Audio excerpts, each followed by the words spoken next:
Hola, soy Alessa Pedroso de Vivir de la Psicología es Posible.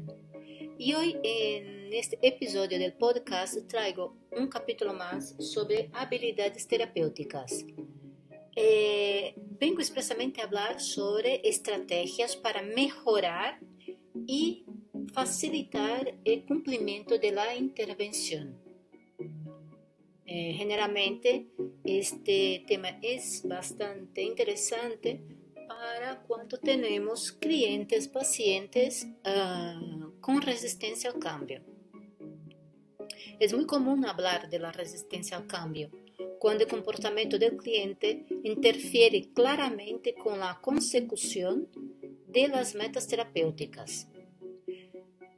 Los indicios de resistencia al cambio pueden ser expresados de diferentes formas. Faltar a la cita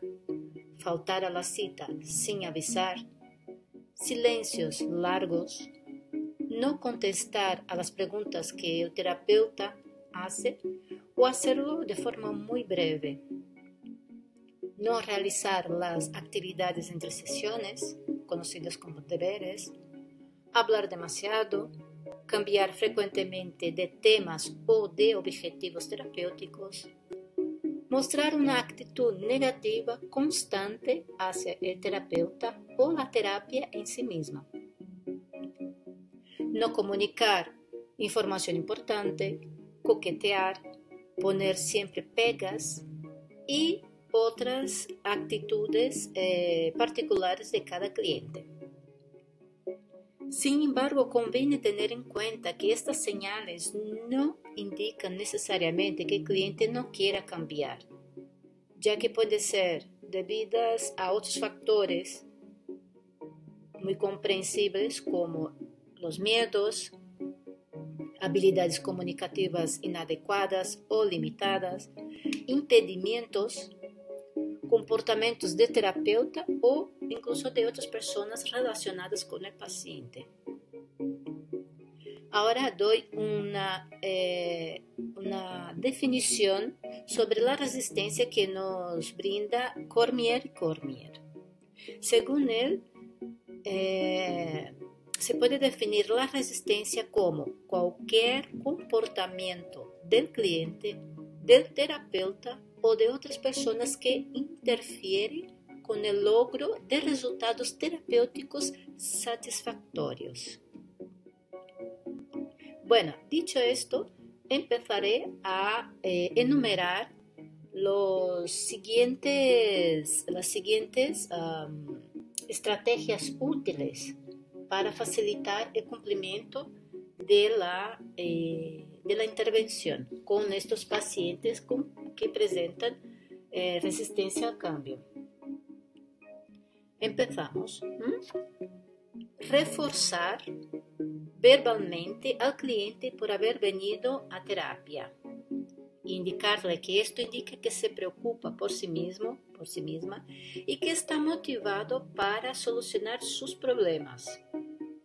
También puede ser útil preparar a los pacientes antes de la terapia, dándoles información sobre el fundamento y naturaleza del proceso de tratamiento, los roles del paciente y del terapeuta, algunas creencias erróneas sobre la psicoterapia y las dificultades que pueden surgir.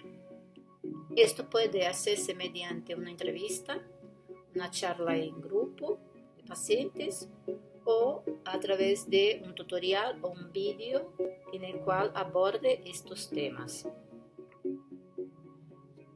Establecer una buena relación con el cliente.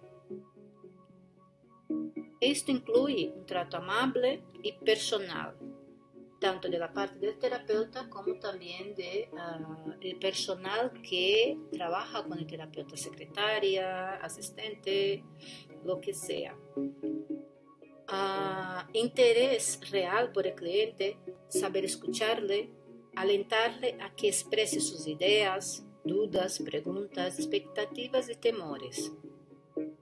Es una comprensión empática de sus problemas, aceptación del cliente sin juicios valorativos, ausencia de prisas y agobios. O mismo terapeuta durante todo el tratamiento. o sea, que sea personalizado. Y un sistema de citas que evite esperas molestas. Todo eso refuerza, ¿no?, la experiencia de bienestar del cliente. Explicar la necesidad de la evaluación, en qué consistirá y cuánto durará, y dar retroalimentación sobre la misma una vez realizada. Conceptualizar los problemas del cliente de un modo comprensible y plausible para él y llegar a un acuerdo al respecto.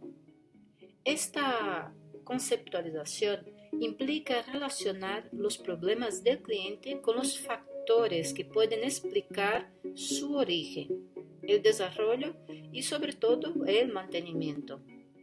De forma clara, en muchos casos, esta conceptualización es menos dramática que el punto de vista inicial del cliente sobre su propio problema. Y así aumenta el sentido de control y las esperanzas del cliente. El acuerdo respecto a la conceptualización es especialmente difícil cuando el cliente piensa que su problema no es psicológico. Esto ocurre frecuentemente en clientes con trastornos psicosomáticos. En estos casos, hay que preguntar al cliente si el profesional que le ha derivado le ha explicado por qué le ha pedido ir al psicólogo y cuál es esta explicación. Hay que reconocer la existencia real de un trastorno físico y hay que ofrecer una explicación que integre factores físicos y psicológicos e incorpore, a ser posible, la explicación de otro profesional. Derivar a los pacientes que por sus características no se consideran adecuados para el tipo de terapia que se practica. La derivación es muy importante cuando el terapeuta se da cuenta de que sus habilidades no cubren las necesidades de este paciente. Proporcionar apoyo al paciente respecto a circunstancias difíciles de su vida. Por ejemplo, alojamiento, empleo, relaciones con familiares y amigos que pueda dificultar o impedir el cumplimiento del tratamiento. Llegar a un acuerdo sobre los objetivos terapéuticos y sobre el orden en que se trabajarán. Puede ser útil establecer una jerarquía de intervención en la que se empiece por los objetivos para los que el cliente esté más motivado. Además, conviene dirigir los objetivos en subobjetivos, con el fin de aumentar la motivación del cliente por logros más cercanos. De esta forma, el cliente tiene la sensación de que avanza y que consigue los objetivos que son puestos. Los objetivos acordados al principio de la terapia pueden ser replanteados durante la intervención, ya sea porque surgen o se descubren nuevos factores explicativos de los problemas del cliente o porque el cliente plantea nuevos problemas.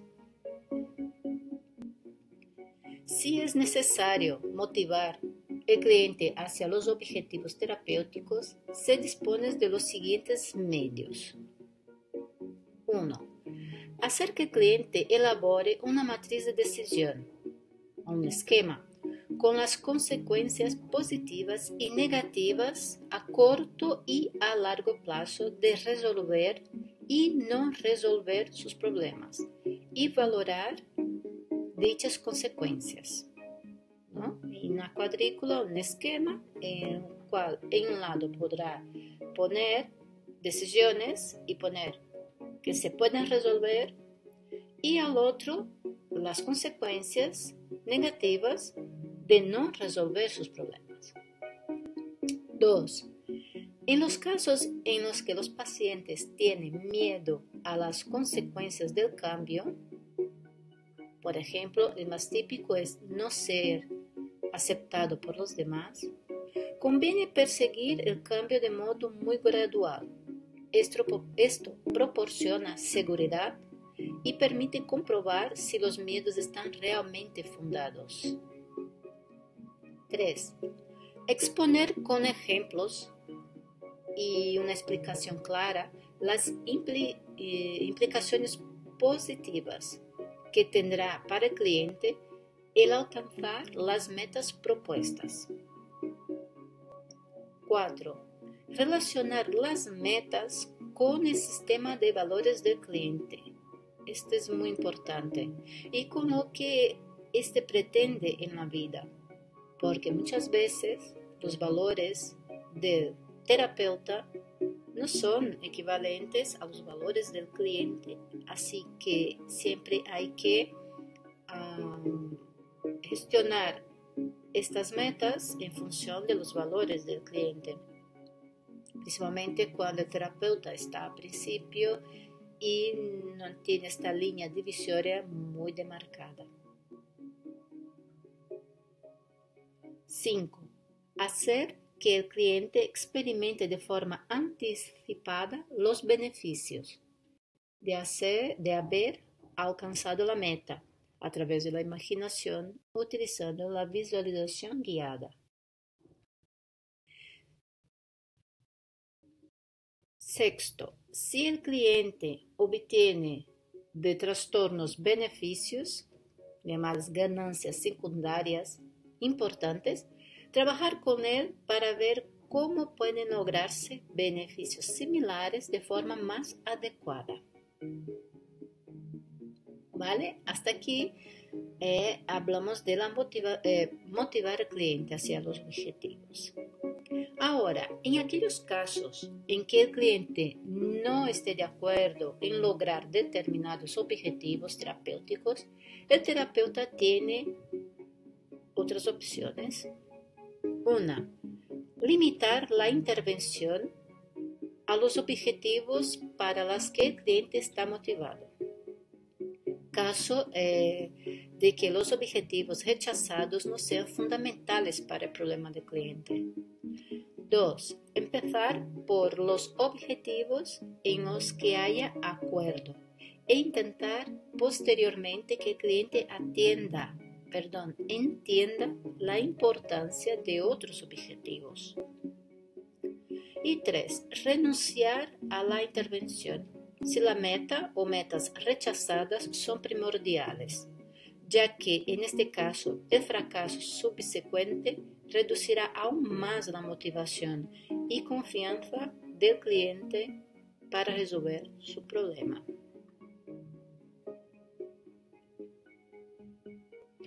Presentar, justificar y acordar el plan de tratamiento. Esto implica exponer su contenido, incluido el papel del terapeuta y del cliente. Explicar la duración y la frecuencia de las sesiones, justificar por qué parece adecuado y dar datos verbales, escritos, informes de otras personas sobre su eficacia. Explicar el coste, esto es el tiempo, el esfuerzo, el dinero invertido, posibles efectos secundarios y los beneficios, y remarcar la preponderancia de estos últimos, aunque requieran esfuerzo. Llegar a un acuerdo sobre contenido y aplicación del mismo. En esta parte veo claramente aquel equilibrio entre el valor real del proceso terapéutico y el valor percibido que tiene la persona en relación a lo que tiene que invertir y lo que va a conseguir. Por tanto, es importante dejar claro la presentación de tratamiento, ¿no? Una parte importante del acuerdo sobre tratamiento la constituye ir diciendo o decidiendo conjuntamente no imponiendo ni asignando las actividades a realizar entre sesiones y que el cliente tenga clara la finalidad de estas. Conforme avance el tratamiento, el paciente debe ir teniendo mayor responsabilidad en la determinación de las actividades. Conviene ser lo menos directivo posible y que las condiciones permitan. Siempre que sea posible, es mejor ayudar al cliente a descubrir soluciones que darle directamente estas de forma fácil. Y si se hace esto, es más aceptable hacerlo en forma de sugerencias que de algo que hay que hacer, ¿no? Como imposiciones. En el caso de personas escépticas, puede pedirles que pongan a prueba el tratamiento durante un tiempo, más o menos breve, tras el cual se evaluarán los resultados. Otras alternativas consisten en sofisticar un tratamiento para hacerlo más creíble.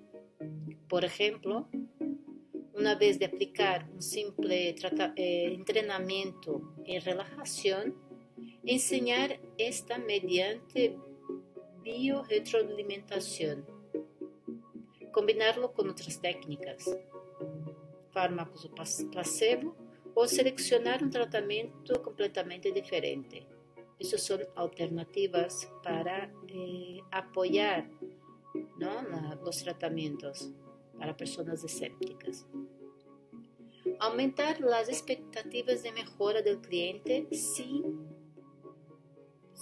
son inapropiadamente bajas. Lo primero es comprender el pesimismo del paciente y explorar las causas del mismo en vez de hacer de entrada comentarios optimistas. Cautela. Posibles estrategias que pueden emplearse luego son dar datos sobre la eficacia del tratamiento, enfatizar la preponderancia de los beneficios sobre los costos del tratamiento y recordar cambios logrados previamente que fueron precedidos por un pesimismo inicial. O sea, dar ejemplos que tengas a mano para apoyar y aumentar las expectativas de mejora. Si las bajas expectativas de mejora se deben a tratamientos anteriores ineficaces, habrá que destacar las diferencias entre estos y la intervención actual y señalar por qué esta última tiene más probabilidades de éxito. Cuanto más similares en apariencia han sido los tratamientos anteriores a la intervención actual, más habrá que resaltar las diferencias existentes. Otra alternativa es seleccionar, si es posible, una intervención distinta. Hay que intentar fomentar expectativas realistas, sin infundir un optimismo exagerado. Por lo tanto, en ocasiones habrá que reconocer que las probabilidades de cambio son bajas, pero que se puede intentar. Avisar que el progreso no será ni inmediato ni lineal, sino que pasará un tiempo antes de que se obtengan resultados notables y además habrá altibajos y días malos. Inculcar que los retrocesos y contratiempos no deben verse negativamente, ya que hacen parte del proceso, sino como una oportunidad de afrontamiento y de aplicación de las habilidades aprendidas. Proporcionar material escrito o archivos de audio o vídeo que ayuden a consolidar las hipótesis explicativas y la justificación del tratamiento, y den información sobre este y su aplicación, o sea, la biblioterapia. Decir al cliente que vea qué parte de esta información se adecua a su caso y qué parte no. Posteriormente hay que discutir las reacciones del cliente al material entregado. Dar la información de un modo sencillo y preciso, ilustrarla con ejemplos e incluso ensayar las actividades a realizar entre sesiones. Comprobar específicamente si el cliente la comprende y proporcionar por escrito la información más importante. Si es necesario, decir al cliente que en caso de que tenga alguna duda sobre las actividades a realizar durante la semana, que pueda llamar por teléfono antes de la siguiente sesión. En este último, también puede ser por correo electrónico, ya que estamos más digitales, ¿no? Minimizar la complejidad del tratamiento, procurando que el cliente no tenga que hacer muchas cosas a la vez. Si es necesario un tratamiento complejo, habrá que introducir sus componentes de forma progresiva. Es decir, una vez que el cliente haya aprendido y cumplido una parte del tratamiento, se pasará a la siguiente y así sucesivamente hasta la implantación total. Establecer un tratamiento individualizado, tanto en su contenido como en su ritmo de aplicación, en función de las características personales y del entorno del cliente. Llevar a cabo la intervención debe suponerle al cliente las menos molestias posibles. Seleccionar un tratamiento que no tenga o tenga solo mínimos efectos secundarios, indeseables en este caso, a no ser que sea la única alternativa posible. En este caso, informar dichos efectos, señalar que son temporales y resaltar la importancia de los beneficios. Anticipar con el cliente posibles obstáculos en la aplicación del tratamiento y buscar soluciones de forma conjunta. Establecer un tiempo límite de tratamiento, ya sea globalmente o por partes, para que el terapeuta y cliente puedan revisar los resultados obtenidos. Un cliente puede estar dispuesto a probar un tratamiento durante un tiempo limitado para alcanzar una meta a corto plazo. Si esta se consigue, el cliente estará más motivado para proseguir. Por eso es interesante hacer por etapas. Emplear medios para recordar y promover la aplicación del tratamiento. Por ejemplo, personas que recuerdan al cliente lo que debe hacer. Señales ambientales, recordatorias, por ejemplo, una nota, una alarma en el móvil. Tener que llamar al terapeuta para informarle de la realización de determinadas actividades o bien saber que alguien llamará para recoger esta información. Cuando se considera necesario, también se puede llamar al cliente para recordarle las citas. Llamar a un cliente cuando falla a una sesión para interesarse por él y ver qué le ha impedido venir. Estas llamadas aumentan la probabilidad de que el paciente continúe el tratamiento. Supervisar la aplicación del tratamiento, alabar los esfuerzos y logros del cliente y ofrecer retroalimentación que permita corregir errores y superar dificultades. Es importante resaltar las contribuciones del cliente a los cambios conseguidos y minimizar el papel jugado por el terapeuta con el fin de potenciar la autoatribución de los logros. Revisar periódicamente los progresos para recordarlos y evitar que el cliente se desanime pensando solo en lo que le queda por conseguir. Es de gran ayuda poder disponer de un gráfico que dé cuenta de las mejoras conseguidas o un esquema, una tabla. Asociar la realización de nuevas actividades y conductas con reforzadores importantes. Y establecer un sistema de apoyo familiar y social que, una vez de acuerdo con la conceptualización y tratamiento del problema, recuerde y refuerce la aplicación de la intervención. Si el tratamiento va a ser aplicado por personas allegadas, estas deberán ser entrenadas siguiendo las pautas de entrenamiento en habilidades. No basta simplemente con dar explicaciones verbales.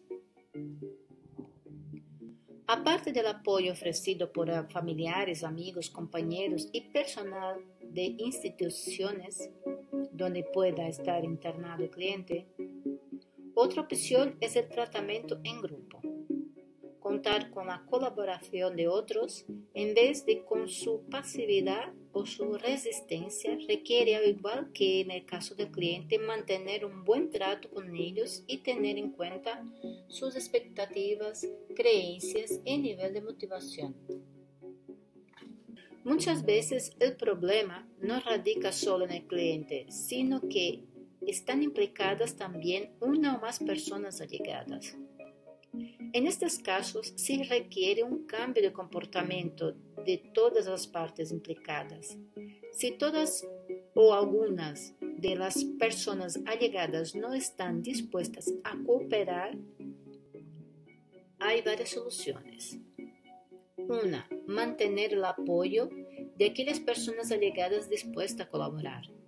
2. Entrenar al cliente en habilidades de autorregulación. 3. Entrenar al cliente a cambiar la conducta de la persona allegada, padre, cónyuge, maestro, compañeros, etc. Y 4. Separar temporalmente o definitivamente al cliente de las personas allegadas. Por ejemplo, si son niños, cambios de clase, o adultos, cambios de trabajo, divorcios de cónyuge, separar a un hijo de los padres y buscar nuevas personas allegadas. Las estrategias de autocontrol o autorreforzamiento son especialmente importantes cuando las personas allegadas no colaboran o incluso interfieren con el tratamiento. En los casos más difíciles, puede establecerse que la duración de las sesiones de terapia o la realización de estas dependa de que el cliente cumpla con el tratamiento acordado. De todos modos, antes de hacer este último, es conveniente analizar la existencia de ciertos miedos básicos que puedan dificultar cambiar, como perder ciertos beneficios, miedo a perder la propia identidad o a convertirse en un tipo de persona que no es del propio agrado. Miedo a descubrir aspectos propios que serían muy difíciles de asumir y miedo a perder el control sobre sí mismo o temor a asumir la responsabilidad de la propia vida. Otros objetivos distintos de los terapéuticos: descargarse emocionalmente, buscar una amistad, mantener el rol de enfermo en su entorno, contentar a personas allegadas que desean que el cliente cambie, etc. Si se descubre alguno de estos miedos u objetivos, habrá que perseguir que el cliente sea consciente de los mismos, discutir con funcionalidad y buscar vías para su modificación. Solicitar al cliente que lleve un autorregistro, tanto de las conductas problemas como de la aplicación de las estrategias de tratamiento. Conforme avanza el tratamiento, mencionar con una cierta antelación los temas difíciles que se abordarán más adelante con el fin de que el cliente se vaya preparando. Recordar cuando disminuye la motivación los beneficios que se derivarán, caso de persistir y el esfuerzo y tiempo requeridos. También pueden aplicarse programas de reforzamiento. Estar atento a la aparición o intensificación de aquellas variables que favorecen el no cumplimiento del tratamiento. Las intervenciones paradójicas constituyen una última línea de actuación para abordar problemas de resistencia cuando ésta es persistente y claramente interferidora en otros métodos de manejarla han fallado. Estas son todas las estrategias para facilitar el cumplimiento de la intervención.